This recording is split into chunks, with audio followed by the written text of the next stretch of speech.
Alright, y'all, man, we got another Explore With Us. This is on the Explore With Us crime story time 5 hours ago. This one is called Cops Walk In on Wife Sitting on Husband's Corpse. What are we... Hold on. What are we about to get into? If y'all are new to the channel, subscribe right now. Let's check this out. Ma'am, come talk to me, please. Ma'am, come talk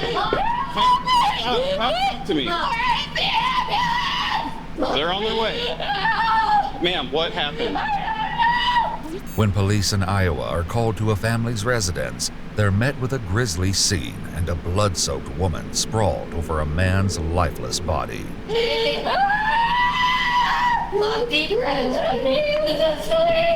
If you find it, shoot him in the head.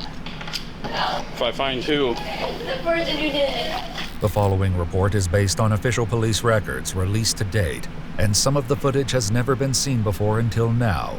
Around 4:35 a.m. on June 18, 2021, a 911 dispatcher receives a frantic call from a hysterical woman screaming for emergency help. What is going on? There's blood all over you. My brother here.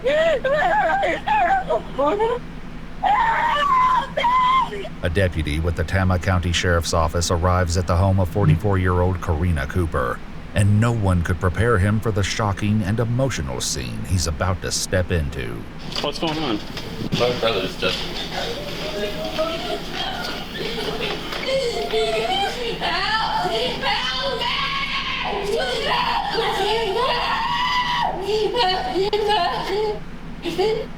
Were you here when this happened? What's up? He just called me. Ma'am. Ma'am,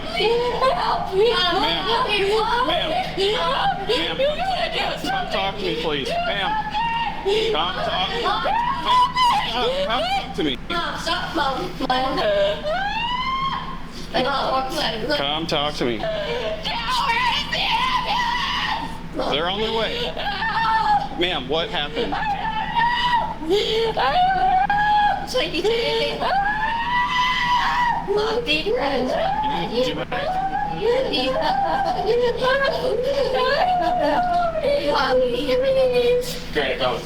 Karina's husband, 42-year-old Ryan Cooper, a farmer and father of 4, is dead.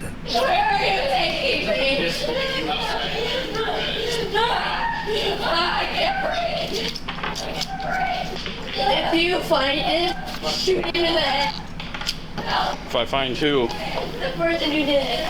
Okay. The deputy finds a firearm in the hallway belonging to Ryan's brother Aaron, but they'll ultimately learn that the gun has nothing to do with Ryan's death. The deputy instructs the couple's children to stay inside one of the bedrooms as he fills in another deputy about the horrific discovery. Haven't had a chance to talk to them for obvious reasons. There's a handgun here. Okay. That was loaded. Okay. I don't know if you saw her, but she was literally on top of him when I came in here. She was literally on top of him when I came in here. She was on top of him? She's hysterical. That's when he's walking. That's the wife. I think so. There's 3 kids in that. A deputy speaks to Aaron, who arrived after receiving a panicked call from Karina.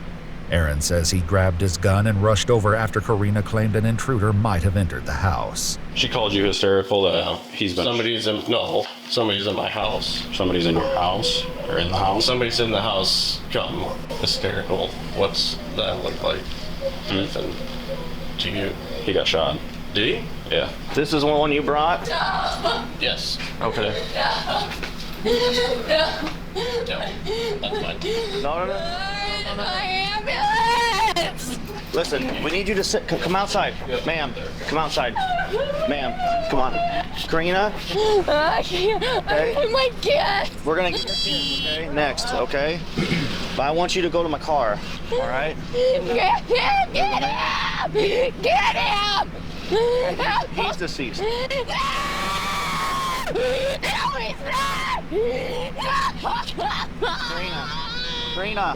EMS and the medical examiner take a closer look at Ryan for injuries. They float around a theory that he could have died from a medical condition, since they don't see an obvious bullet wound. For sure there's somebody in the house. That's what she thinks. About the 7 from 10. Did she say anything about hearing a gunshot? I want to come out here so we can talk. I want my baby. They're right there, okay? They're in your brother's truck, okay? But you didn't actually see anybody? Okay. So did he do that to himself? No way. No way. Okay. I need my kid. Okay, they don't know what's happened yet. And how old are you? 4 or 5? 4. You're 4? Do you know if he's still alive? He's not. He's passed away. Okay? I hate to tell you that, but I don't want to lie to you either. I thought I heard her saying someone's here, but no one was here, and then he told me that Dad's dead. I'm gonna go get the baby. I need that baby. Yeah, man, this is sad, bro. Father of 4, bro. Damn. We got you. An inconsolable Karina and her children are removed from the property. Investigators are about to step in, but with no signs of forced entry, they lean on Karina to shed light on the unspeakable mystery. You and Ryan have been married for 11 years? Okay. 12. 12. Okay. Somebody said that you own a hair salon, or you do We do hair at home. cosmetology? We built that shop for me when I was born. Is it just you? Is it a one-woman operation? What time did you go to bed last night? Do you remember? Later, reading till probably close to midnight. And we're both in the bed with you? Yeah, And that's pretty common that every night. every night? So he always sleeps on the couch? In this chair. In the chair? So you fall asleep between midnight. You think that you get up around 3, because that's your kind of It's your my usual. normal time. I didn't feel like I was like hard asleep when there was it sounded like something crashed in the kitchen. It sounded like something falling. And that woke you up, or that? It scared me. Okay. I got up and I peeked in the living room and he was laying there, and I went to the kitchen and turned the light on in the living room, and then Okay. So when you turn on the light, what exactly do you remember seeing? it just looked like he was sleeping. Okay. And then I walked up to him to touch his foot, and there's blood like everywhere. Like a lot. Karina goes into grave detail about the terror she and her children witnessed nearly 6 hours ago. She tells investigators that her 11-year-old son entered the living room and slipped onto the floor in his father's blood before she dialed her brother-in-law Aaron and made the 911 call. I started screaming like a lot. Okay. And I know I scared the kids because they came running down. I don't know what I thought. I thought somebody was in the house. I put them in my bedroom and told them to lock the door. And I called Aaron. And Aaron lives just down the road, right? Okay. I tried to get my stupid gun that I don't even know how to work and have never shot out of the safe that he said we had to have. And I couldn't even get the thing open. It's in our bedroom closet. Did you ever actually get the gun out of the safe? No. Okay. As they continue searching for answers, investigators ask Karina to dive into the personal details inside her and Ryan's marriage. Karina says she and Ryan had a, quote, rough patch after his mom passed away, but there were no real issues. Okay, so no affairs of any kind? No. By No. him or by you? And the only reason I ask is if someone went in and did something to him, and again, we don't know. Could be that, could be medical, we don't know. I'm just thinking about like the scorned lover type of thing or anything like that. No. Okay. One thing we need to ask, are you okay with us going through and looking through your phone? Yeah. You give us consent to do that, not a problem? Okay. When asked by investigators, Karina says Ryan didn't have enemies and that, quote, everybody loves him. But the interview takes a sharp turn when the agent raises questions about one person in particular. What can you tell me about your relationship with Houston? Danger? Yeah.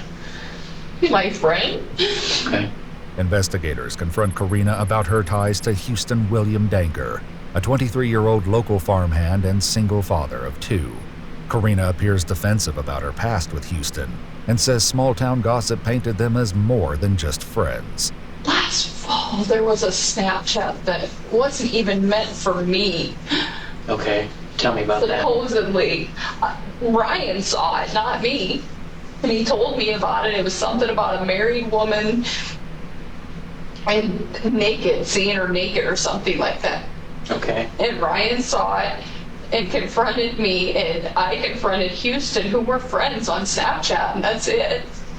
And he swore up and down in front of us that it wasn't intended for me. This is dumb. Well, we're trying to get to the bottom of dumb. Oh my God, we've talked about it with friends. That's how non-issue it became after we talked about it. That said something about, remember, I've seen you naked, and something about a married woman.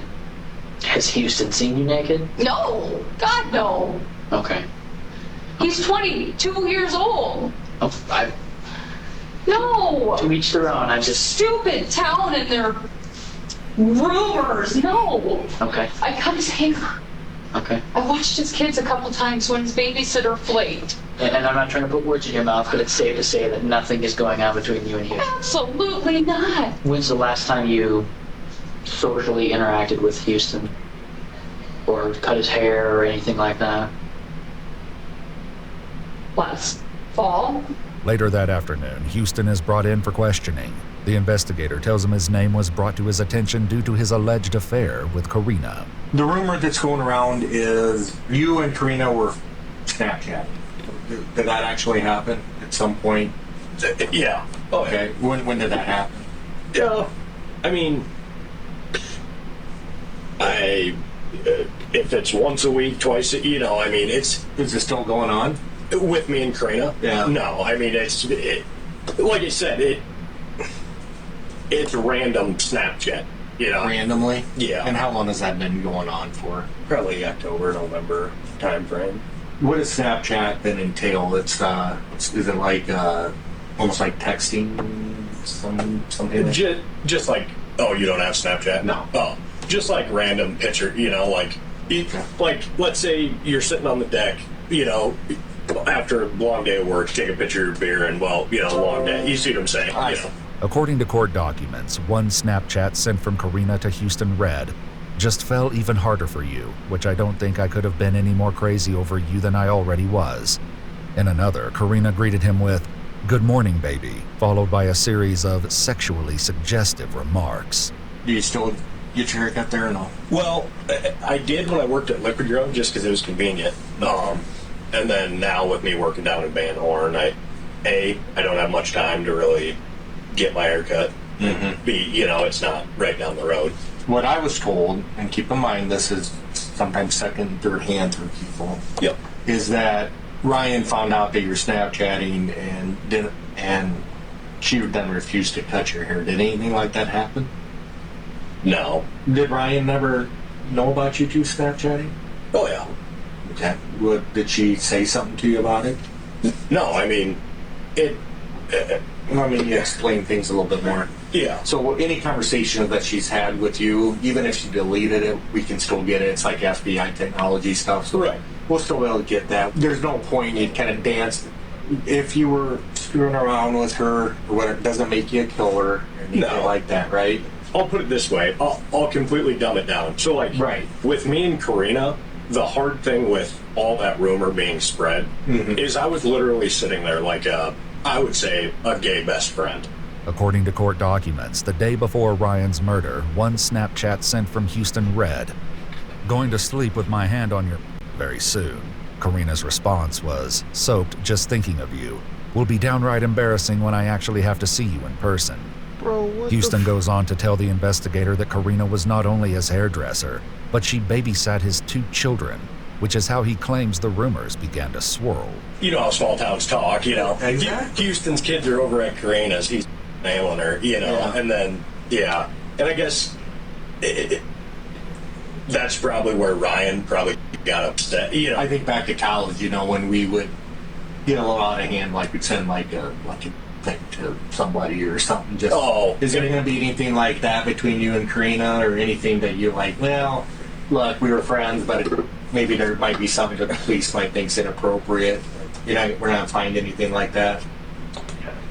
As to his whereabouts in the hours leading up to Ryan's death, Houston tells the investigator that he was at work until approximately 7 p.m. He claims he got gas, then visited a few farms before heading home and going to bed around 11 p.m. The investigation deepens, and according to police records, the crime scene team finds a bullet casing inside the Cooper home, located near Ryan's recliner. The following day, Ryan's autopsy results are in. According to court records, the Iowa State Medical Examiner determined the manner of death as homicide, and that Ryan died of 2 gunshot wounds to the head. In the early evening hours, one day after Ryan's murder, investigators summon Karina back to the sheriff's office so they can deliver the information. But before they do, Karina is pressed to address the concerning gaps in her story. So take me back to when you first see him, right? You said you see blood. What, in your head or in your gut, what do you think happened? I scream and I'm scared because I think somebody's in the house. I don't know why. I just think somebody's in the house because there was blood everywhere. You bought me a stupid gun I can't even use. And that's because you don't know how to, you don't scare. Okay. And this is my tough question, I guess, because I do blood pattern analysis for our department. And you said when you went out there, you saw a lot of blood. Did you see any behind him, on the floor, Not anywhere at else? first. Not at first? After, when I was kind of pulling at his shirt and looking around more, I remember his favorite blanket that his sister made him that was on him. There was like chunks of blood. Does it make sense? Yeah. Would you find like the little, you call it chunks, we call it, clotting? Like clots. Yeah. Is that what it looked like? Please be patient. Just give us 2 more minutes and we'll get a move on. Are you going to tell me what happened? Yeah. Karina sobs as she waits for details surrounding Ryan's autopsy results, and it isn't long before investigators decide to confront her with bombshell allegations. I'm going to tell you what the autopsy found, but I think you already know. He was shot, wasn't he? I swear I did that. I knew somebody was in the house. Okay. Was he? Okay, he was shot. But Karina, that's where I think the story turns. Okay? I don't think anyone else is in the house. Me? I don't even know how to find. What? It wasn't him, and it wasn't me. It wasn't him. And it wasn't me. How was it me? Karina, no one else is in that house. Besides you and 3 kids. I don't even know how to fire a gun. Karina, you know how to fire. No, I don't. I don't know how to fire a gun. Well, I think you knew how to fire a gun on Thursday night. I don't know how to fire a gun.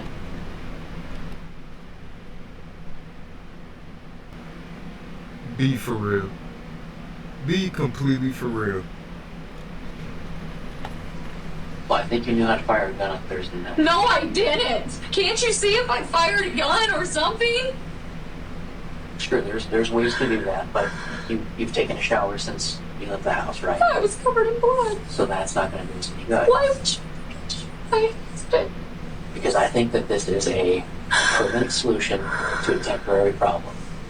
Whatever's happening between you and your husband, whatever the issues are, okay? There are no issues.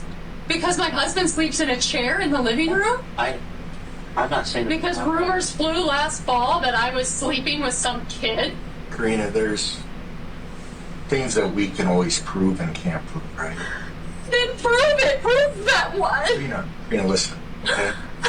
Just listen. We're not yelling at you. And, You said you've killed my husband. well, the clot on his blood does not clot within 5 to 10 seconds.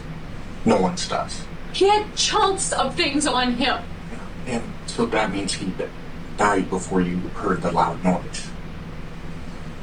And he was shot more than once, so you would definitely have known what was going on. The other thing, Karina, is, I mean, we collect data. I mean, that's kind of what we do. We're a homicide unit. My husband, I want a lawyer and I want out of here. I did not shoot my husband. This is insane. I mean, I'm leaving. How do I leave? Without Karina's full cooperation, investigators turned their attention to hard evidence. According to police records, no firearm was found in the immediate vicinity of Ryan's body. Court documents say at least 3 handguns were seized from the Cooper residence, none of them matching the .22 caliber casing identified at the scene. 6 months after the murder, Karina received 2 life insurance payouts from Ryan's policy totaling nearly $540,000, raising the possibility of a financial motive. With no immediate concrete evidence, 2 years fly by as investigators quietly assemble their case. On May 4, 2023, one investigator approaches Karina at home, armed with indisputable digital evidence that sends her over the edge. Now we have trucks on GPS that are keeping, data of everything in front of them going down roads, so we can now overlay that and say who's been on the roads during a certain stretch of time on highways, and then we have satellite data. Well, somebody obviously came in. I'm sorry, am I upsetting you somehow? Yeah, because once again, I'm feeling like I'm being accused of something. So Karina, at this point, the case fact shows that nobody did come into the house that night. Somebody did. And this is where you're upsetting me. Somebody obviously came in here. My husband's dead. He is, Karina. And we both know at this point why that is. Somebody came into my house and killed my husband. Karina. Get off my property. Karina, hey. This is the same that you did before. I haven't met you before. Go figure out who killed my husband. Yeah, well, we did. We did. No, you obviously did. Get off my property. I just want to talk to you because you're the one that knows what happened to Ryan that night.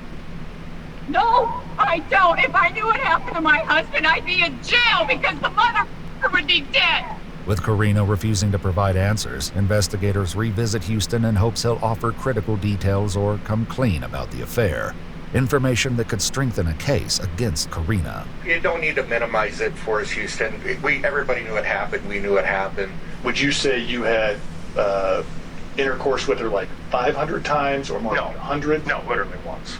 One time you guys actually had horse one time. Where was that at? In the shop. Did you stop having your hair cut by her as a result of being confronted by Ryan? I knew that was not my place to be, you know what I'm saying? I mean, I had already got his Cheerios, and well, seriously. No, I mean, seriously. The morning that Ryan dies or we find his body, there's a snap from you like, was it 5 o'clock a.m.? Early morning hours. What does it say? Something like, good morning. That's probably what it was. I mean, Reports of Karina and Houston's sexual relationship is what prompted investigators to file a search warrant for Snapchat. What they uncover is far more sinister than an extramarital affair, and they keep it close as the case unfolds.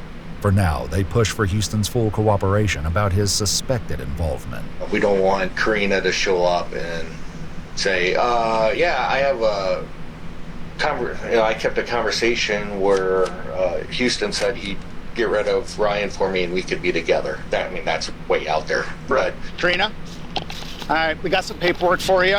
You have news about Ryan? Well, you're under arrest. What? Yep. So we're placing you under arrest. There's going to be some people at the sheriff's office that are going to be talking to you. Why am I under arrest? Well, my children are here. I need to get somebody here for them. Okay? We will have somebody come over here, and we'll certainly let you know what's going on with that. Investigators feel they have enough to charge Karina, and on February 19, 2024, she's taken into custody. The Snapchat evidence, however, proves that she didn't act alone. According to court records and the minutes leading up to Ryan's execution-style murder, Karina and Houston were exchanging messages. One message sent from Houston to Karina read, "Remember those casings? Remember those. No ifs, ands, or buts." Final messages include Karina telling Houston to go. Obviously, at this point, Karina's been arrested, has been for several months. This was not a you thing. This was Karina contributing in part to we're pushing on this to end Ryan's life. Am I right in that? Or yes. How soon before this did Karina and you start to have that conversation of this could happen, Ryan could be killed, and we could have a life beyond this? When did that conversation start?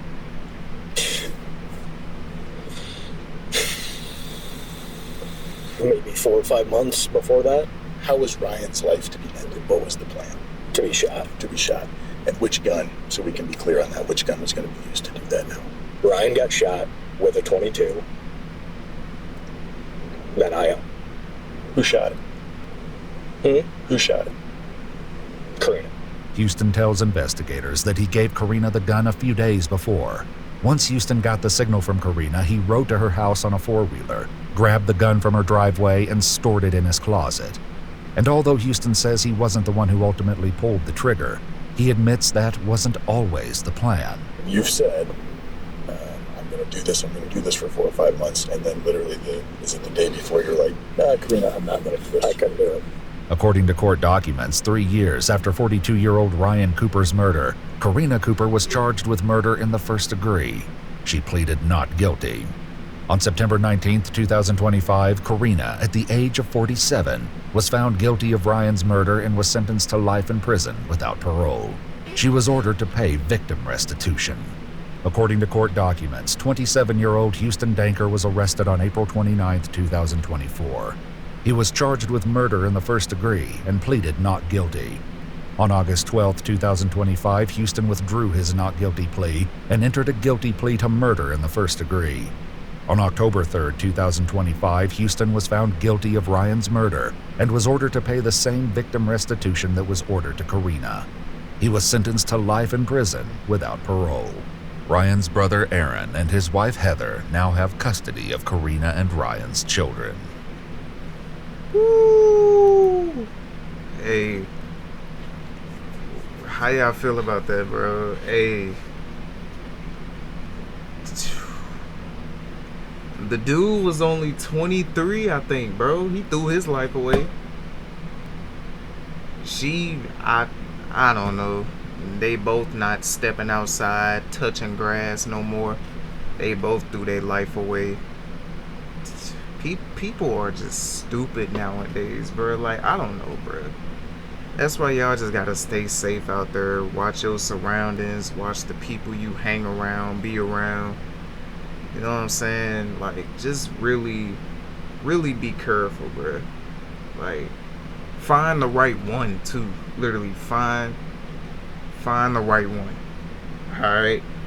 But that's the end of this video, man. Comment down below what y'all think I should react to next. If y'all are new to the channel, subscribe right now.